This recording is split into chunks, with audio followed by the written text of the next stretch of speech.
que je trouve excellente. Je trouve excellent aussi ce lien qui est entre les différentes institutions. Et donc Amnesty International s'est jointe à cette initiative et on peut se demander pourquoi.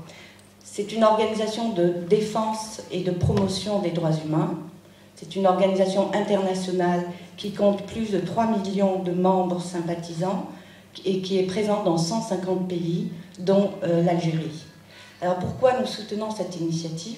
Je crois que nous avons des choses en commun. La première chose, c'est information.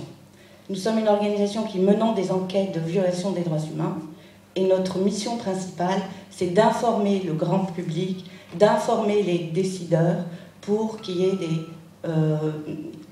qu'on mette fin à ces violations des droits humains. Donc l'information est un mot important et c'est une arme que tous les citoyens peuvent utiliser.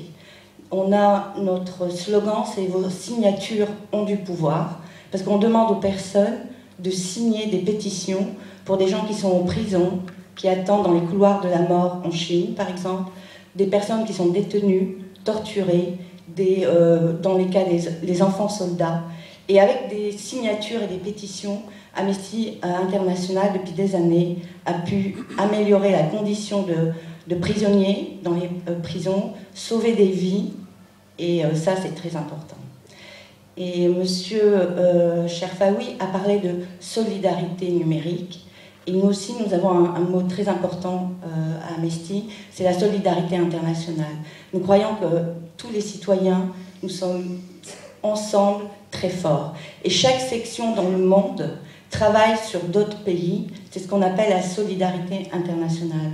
Il est important que les citoyens du monde entier puissent comprendre que sauver un détenu à Guantanamo en Chine ou dans n'importe quel pays, c'est également faire avancer la cause des droits humains dans le monde entier.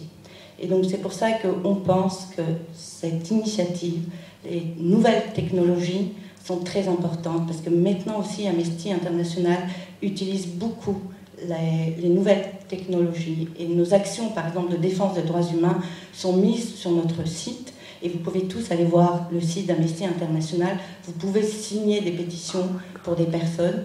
Et après, vous verrez combien il y a également des libérations. Et très récemment, il y a eu un grand nombre d'Iraniens, une avocate iranienne qui vient juste d'être libérée. Donc c'est pour ça, et j'espère que cette initiative va continuer.